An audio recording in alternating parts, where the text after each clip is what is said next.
Pour la troisième année consécutive, l'AMRAE publie un panorama des systèmes d'information. À qui et à quoi sert-il? Que contient-il cette année? Quelle est la méthodologie utilisée? Autant de questions que nous allons poser à Julien Camus, coprésident de la commission système d'information à l'AMRAE.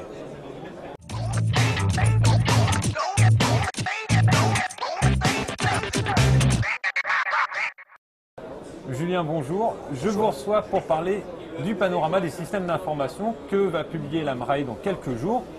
Ce panorama qui est la troisième édition, à qui et à quoi sert-il? Alors ce panorama sert à tous les risk managers et les responsables des assurances qui veulent avoir une idée des systèmes qui existent sur le marché, leur permettant de gérer de manière plus ou moins intégrée leurs risques et toutes leurs problématiques d'assurance. Pour cette troisième édition, qu'est-ce qu'on va retrouver dans le panorama? On va retrouver pour cette troisième édition évidemment les axes, les axes fonctionnels que nous avons déployés depuis 2008 et quelques nouveaux, notamment concernant la conformité, la gouvernance et qui sont en adéquation avec les nouvelles obligations réglementaires.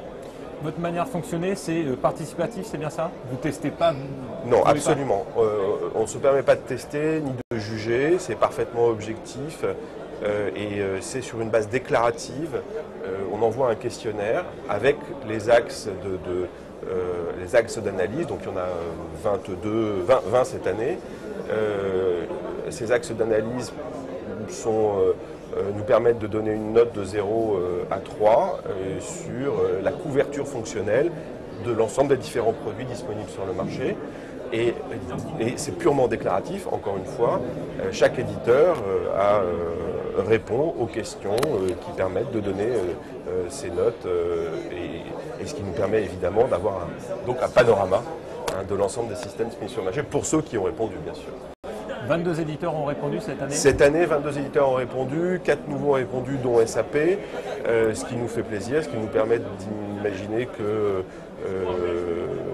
ce panorama est de plus en plus lu, ce qui est le cas, nous le savons, au sein de l'AMRAE, mais pas seulement.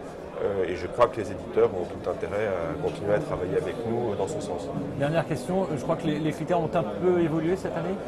Oui, comme je le disais tout à l'heure, particulièrement sur la conformité, puisque la législation évolue rapidement, et puis sur la gouvernance, puisqu'on a des systèmes qui sont de plus en plus, qui couvrent de plus en plus fonctionnellement le reporting vers les directions générales et vers le top management et vers l'ensemble des instances de direction des risques.